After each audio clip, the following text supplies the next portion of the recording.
রাজশাহী বিশ্ববিদ্যালয়ে ভর্তি পরীক্ষার প্রশ্নের প্যাটার্ন তো চেঞ্জ হয়েছে, তাহলে সবচেয়ে বড় সমস্যার জায়গা যেটা হয়ে দাঁড়িয়েছে সেটা হচ্ছে ভাইয়া ইংরেজি কোন কোন টপিকগুলো পড়বো। আমরা যারা রাজশাহী ইউনিভার্সিটি পরীক্ষা দিব কোন টপিক থেকে শিওর আমার আসবেই সেই টপিকগুলো সিলেক্ট করে দেন। হ্যাঁ, আজকে তোমাদের সাথে সেই বিষয় নিয়ে আলোচনা করতে যাচ্ছি। তো চলো শুরু করে দেরি না করে। দেখো, রাজশাহী ইউনিভার্সিটি হোক বা যে কোনো বিশ্ববিদ্যালয় ভর্তি পরীক্ষায় তোমাদের চারটা সেগমেন্ট থেকে হচ্ছে তোমাদের প্রশ্ন হয়ে থাকে। গ্রামার সেগমেন্ট, তোমাদের মেমোরাইজিং আইটেম যেটাকে তোমরা হচ্ছে অনেকে ভোকাবুলারি বলে থাকো, তারপরে হচ্ছে তোমাদের দেখা গেছে হচ্ছে লিটারেচার যে টপিকটা আছে, আর একটা হচ্ছে তোমাদের ফার্স্ট পেপার যে পার্টটা আছে। এই চারটা সেগমেন্ট থেকে তোমাদের প্রশ্ন হয়। একদম খুব মনোযোগ দিয়ে খাতা কলম নিয়ে তারপরে বসো, যাতে হচ্ছে যেই 10টা থেকে 12টা টপিক বলবো গ্রামারের জন্য, ওইগুলো যাতে খুব ভালোভাবে তুমি শেষ করে ফেলতে পারো। একটু খাতায় নোট ডাউন করে নিবা, ওকে? আচ্ছা চলো, প্রথমে হচ্ছে আমরা গ্রামার টপিকটা দিয়ে স্টার্ট করি। গ্রামারে আমাদের প্রথম যেই পার্টটা সবচেয়ে বেশি গুরুত্বপূর্ণ আমাদের হয়ে থাকে সেটা হচ্ছে পার্টস অফ স্পিচ। এখন ভাইয়া সবাই তো পার্টস অফ স্পিচের কথা বলে, ওকে? এখন বিষয়টা হচ্ছে এই পার্টস অফ স্পিচের কোন কোন জিনিসগুলো পড়বো। প্রথমত তুমি খেয়াল রাখবা, তোমাদের যে নাউন আছে, নাউনটাকে তোমার দেখতে হবে। এখন এই নাউনের আবার কোন পার্টটা তুমি দেখবা সেটা খেয়াল রাখো। দেখো, তুমি হচ্ছে যখন পড়ার সময় তুমি কোশ্চেনটা দেখবা, কোশ্চেনের ভিতরে দেখবা যে আইডেন্টিফিকেশন অফ নাউন, এই জিনিসটা সবচেয়ে বেশি আসে। যে একটা ওয়ার্ড দিবে, তারপর বলবে যে এটা কোন ধরনের হচ্ছে ওয়ার্ড, এই জিনিসটা আসতে পারে। অথবা নাউন এগ্রিমেন্টের যে পার্টটা আছে এইটা আসতে প্রায়ই দেখা যায়। সো তারপর হচ্ছে কাউন্টেবল, আনকাউন্টেবল, ডিটারমিনেন্ট যে পার্টগুলো আছে, এই জিনিসগুলো তোমার জন্য গুরুত্বপূর্ণ। আমি কিন্তু বিস্তারিত সুন্দর করে আলোচনা করে বলবো, তুমি কিন্তু অবশ্যই মনোযোগ দিয়ে লিখে নিও, ওকে? আচ্ছা, এরপর আসলে ভাইয়া প্রোনাউন যে পার্টটা আছে। এখন এই প্রোনাউনের পার্টটা থেকেও প্রোনাউন এগ্রিমেন্ট আর হচ্ছে তোমার যে প্রোনাউনের বেসিক যে জিনিসগুলো আছে, এই জিনিসগুলো খুব ভালো করে দেখে নেবা, তাহলেই তোমাদের হয়ে যাচ্ছে। এরপর আসে আমাদের অ্যাডজেক্টিভ অ্যান্ড অ্যাডভার্ব। কিন্তু অ্যাডজেক্টিভ অ্যান্ড অ্যাডভার্বের ভিতরে সবচেয়ে বেশি প্রশ্ন যেটা হয়ে থাকে সেটা হচ্ছে এই অ্যাডজেক্টিভ অ্যান্ড অ্যাডভার্বের কম্প্যারিজন অফ অ্যাডজেক্টিভ অ্যান্ড অ্যাডভার্বের এই পার্টটা থেকে প্রশ্নটা হয়ে থাকে সবচেয়ে বেশি। আরেকটা টাইপের প্রশ্ন আসতে দেখা যায় অ্যাডজেক্টিভ অ্যান্ড অ্যাডভার্ব থেকে, সেটা হচ্ছে একটা ওয়ার্ড তোমাকে দিবে, আইডেন্টিফাই করতে পারবে। অর্থাৎ তোমাদের এই যে আইডেন্টিফিকেশনের যে বিষয়টা আছে, এই জায়গা থেকে কিন্তু রাজশাহী বিশ্ববিদ্যালয়ে প্রশ্ন আসতে দেখা যায় প্রায়। তো এটা গুরুত্ব দিয়ে কিন্তু পড়তে হবে, ওকে? আচ্ছা ফাইন, পার্টস অফ স্পিচের এই পার্টটুকু গেল। এবার আসো ভাইয়া, যেটা তোমাদের জন্য গুরুত্বপূর্ণ হবে সেটা হচ্ছে তোমাদের যে নাম্বার অ্যান্ড জেন্ডারের যে পার্ট আছে। বই খুলে প্রথমেই পাবা, মাস্টার বইতে ভাইয়া এতগুলো টপিক সব পড়ার দরকার নাই। যতটুকু বলতেছি ভাইয়া, যা বলতেছি জাস্ট এতটুকু পড়ো, বা হচ্ছে মাস্টার বই হোক বা কম্পিটিটিভ এক্সাম বই হোক, বা তুমি যেই বই থেকে পড়ো সমস্যা নেই, সব এতগুলো টপিক পড়ার প্রয়োজনে যা বলবো তা পড়বা, ওকে?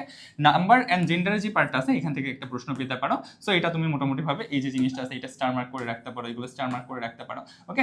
সো হচ্ছে নাম্বার অ্যান্ড জেন্ডার থেকে একটা প্রশ্ন আসবে। এরপরে আসো যে আর্টিকেলের পার্ট আছে। ভাই এটা কি পড়বো? ভাইয়া হ্যাঁ, আর্টিকেলের পার্টটা ছোটবেলা থেকে পড়ে আসছো, আমার অত বেশি কষ্ট হবে না পড়তে, একটু জাস্ট রিভাইজ করে নিও, বাট আমি এখানে আপাতত লিখতেছি না, ওকে? আচ্ছা ফাইন, এবার আসো এরপরে যাই আমরা যে টপিকটা আমাদের শেষ করতে হবে সেটা হচ্ছে সাবজেক্ট ভার্ব এগ্রিমেন্ট। কি শেষ করবো ভাই আমরা? Subject verb agreement.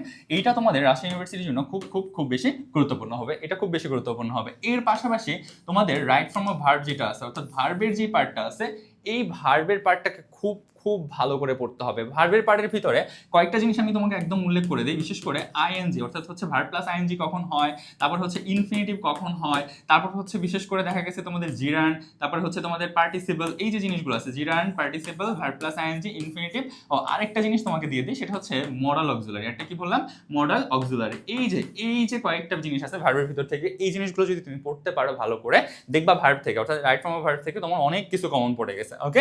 আচ্ছা ফাইন, এবার আসো ভাইয়া কন্ডিশনাল সেন্টেন্সটা তো মাস্ট প্রশ্ন আসবে এখান থেকে, প্রতি বছরই প্রশ্ন আসতেছে, এই বছরও তার কোনো ব্যতিক্রম হবে না আশা করা যায়। সো এই কন্ডিশনাল সেন্টেন্সটা তোমার জন্য অনেক বেশি গুরুত্বপূর্ণ। First conditional, second conditional, third conditional, বিশেষ করে থার্ড এন্ড সেকেন্ড কন্ডিশনাল অনেক বেশি গুরুত্বপূর্ণ হয়। বা জিরো কন্ডিশনালটা হচ্ছে দেখবা, বাট মাত্র 4টা কন্ডিশনাল আছে, এই 4টা তুমি একটু দেখে নেবা। এরপর হচ্ছে ভাইয়া, এরপর আসে হচ্ছে পজিটিভ ভার্ব। আমাদের পজিটিভ ভার্ব কয়টা আছে বলতো?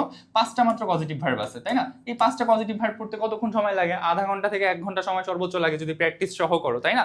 সো এই পজিটিভ ভার্বটাও তুমি হচ্ছে দেখে নিবা এখান থেকে। এরপরে আসো মোস্ট ইম্পর্টেন্ট জিনিস, এখানে আরো একটা, এখানে তুমি 5 স্টার মারো বা 10 স্টার মারো, কয়টা স্টার মারবা মারা নিতে পারো, সেটা হচ্ছে tense and sequence of tense. বিশেষ করে সিকোয়েন্স অফ টেন্সের যে পার্টটা আছে, এখান থেকে এটা সবচেয়ে বেশি গুরুত্বপূর্ণ।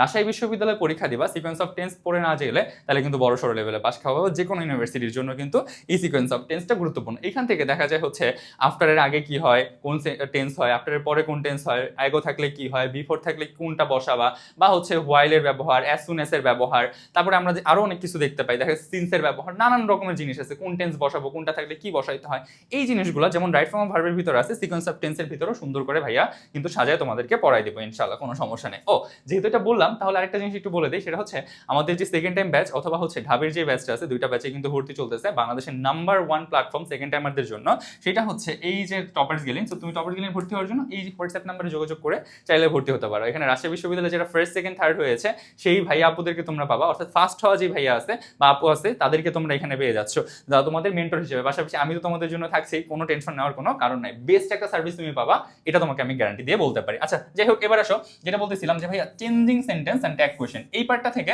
খেয়াল রাখবা। তোমাদের এই বছর কিন্তু দেখা গেছে সিম্পল কমপ্লেক্স কম্পাউন্ডের যে অংশটা আছে সেখান থেকে প্রশ্ন করতে দেখা গেছে। সো তুমি সিম্পল কমপ্লেক্স কম্পাউন্ডের যে অংশটা আছে এখান থেকে সেটা একটু খুব ভালোভাবে দেখবা। আর ট্যাগ কোয়েশ্চেন খুবই ইজি জিনিস ভাইয়া, খুবই ইজি জিনিস। তো ট্যাগ কোয়েশ্চেন জিনিসটাও একটু ভালো করে তুমি দেখে নিবা। এরপর আসো ভাইয়া এগ্রিমেন্ট প্যারালিজম ইনভার্সন, এটা কি দেখার প্রয়োজন আছে?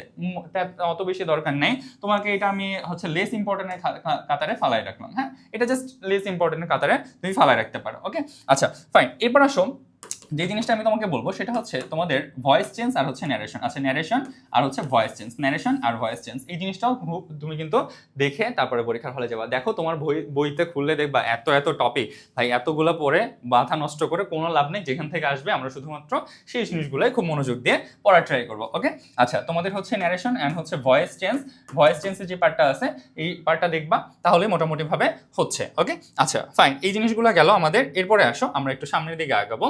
এরপরে হচ্ছে আমাদের যে পার্টটা আসে সেটা হচ্ছে ভোকাবুলারি পার্ট। ভোকাবুলারি পার্টের ভিতরে অর্থাৎ হচ্ছে বা মেমোরাইজিং আইটেম যে পার্টটা আছে, এই পার্টটা তুমি যদি পরীক্ষার হলে না পড়ে যাও তুমি জীবনেও চান্স পাবা না, এতটুকু গ্যারান্টি আমি তোমাকে দিয়ে বলতে পারি। কারণ রাজশাহী ইউনিভার্সিটি হোক বা অন্য যে কোনো ইউনিভার্সিটি, প্রত্যেকটা ইউনিভার্সিটির জন্য তোমার ভোকাবুলারি, সিনোনিম, অ্যান্টোনিম যেটাকে বলে, তারপর হচ্ছে তোমাদের দেখা গেছে অ্যাপ্রোপ্রিয়েট প্রিপোজিশন যেটা আছে এটা খুব বেশি গুরুত্বপূর্ণ হয়। তারপর হচ্ছে তোমাদের এখানে দেখা যায় ফ্রেজ অ্যান্ড ইডিয়মস থেকে প্রশ্ন প্রতিবারই আসতে দেখা যায়। তারপর one word substitution, group verb, spelling, এগুলো থেকে প্রতি বছর প্রশ্ন হয়, প্রতি বছর প্রশ্ন হবে। এই জায়গাটা তুমি প্রতি বছর ভুল করো। সো এই জিনিসটা খুব ভালো করে কিন্তু তোমাকে পড়তে হবে। যদি মেমোরাইজিং আইটেম না পড়ো তুমি জীবনেও চান্স পাবা না, এটা তুমি গ্যারান্টি দিয়ে লিখে নাও। এবার আসো আরেকটা জিনিস, সেটা হচ্ছে ভাইয়া লিটারেচার থেকে আগে প্রশ্ন করতো না রাজশাহী ইউনিভার্সিটি, কিন্তু হঠাৎ করে কি হইলো, লিটারেচার থেকে কিন্তু এবছর থেকে প্রশ্ন করা শুরু করেছে। বা আগেও দেখেছি, তার অনেক আগে থেকে আমরা দেখতাম লিটারেচারে প্রশ্ন করতো, কিন্তু এই বছর কিন্তু 2টা প্রশ্ন লিটারেচার থেকে দিয়ে দিয়েছে। সো এই লিটারেচারটা বেশিরভাগ সময় দেখা যায় হচ্ছে তোমাদের যে পয়েমগুলো আছে এই পয়েমগুলো থেকে আসতে দেখা যায়, তোমাদের ফার্স্ট পেপার বইয়ের যে পয়েমগুলো আছে সেখান থেকে আসতে দেখা যায়। আদারওয়াইজ আরেকটা জায়গা হয়, সেটা হচ্ছে বিখ্যাত যে ব্যক্তিগুলো বা বিখ্যাত যে রাইটারগুলো আছে সেই রাইটারগুলোর জীবনে যেটা আছে সেখান থেকে আসে পড়ে অনেক সময়। ঠিক আছে, তো তোমাদের কি করতে হবে, বিখ্যাত যে রাইটাররা আছে সেই রাইটারদের জীবনীটা, পাশাপাশি হচ্ছে তোমাদের এই যে পয়েমগুলো আছে পয়েমের যে রাইটাররা আছে এদের জীবনীগুলো খুব ভালো করে পড়তে হবে, তাহলেই তোমার মোটামুটিভাবে হয়ে যাচ্ছে। আর ফার্স্ট পেপার থেকে আহামরি এমন কিছু আর পড়ার প্রয়োজন পড়তেছে না। ঠিক আছে, তো এই জিনিসগুলো যদি তুমি মোটামুটিভাবে দেখে যেতে পারো, এই টপিকগুলো যদি তুমি মোটামুটিভাবে শেষ করে যেতে পারো, তাহলে আশা করি তোমার আর কোনো কিছু নিয়ে প্রবলেম হবে না। আবারও বলতেছি, তুমি যদি বেস্ট প্রিপারেশন নিতে চাও তাহলে তোমাকে অবশ্যই এই টপিকগুলো খুব ভালোভাবে শেষ করতে হবে। আরেকটা জিনিস, সেটা হচ্ছে তোমার যদি মনে হয় না ভাই এখনো প্রিপারেশন শুরু করতে পারেনি, তাহলে আমি তোমাকে বলবো যে আজকে থেকে প্রিপারেশন শুরু করো, টপার্স গিলেনের সাথে প্রিপারেশন শুরু করো। কারণ টপার্স গিলেন এমন একটা প্ল্যাটফর্ম যে তোমাকে একদম হাতে কলমে ধরে, ইভেন তো তোমার একটা ডেইলি রুটিন কি হওয়া উচিত, কোন টপিক পড়বা কোনটা পড়বা না, কতটুকু পড়বা মেমোরাইজিং আইটেম, কতটুকু বিরোচন পড়বা কতটুকু পড়বা না, এই বিষয়টাও হচ্ছে তারা ডিসাইড করে দেয়। তার মানে তোমার জন্য আমাদের এই টপার্স গিলেন প্ল্যাটফর্মটা সবচেয়ে বেশি বেস্ট হতে যাচ্ছে। তো আজকে এই পর্যন্তই, আর কথা বাড়াবো না। ভালোভাবে প্রিপারেশন নাও, বাবা মার স্বপ্ন যাতে পূরণ করতে পারো, নিজের স্বপ্ন যাতে পূরণ করতে পারো, সেই দোয়া রইল, সেই প্রত্যাশা নিয়ে শেষ করছি। আসসালামু আলাইকুম, আল্লাহ হাফেজ।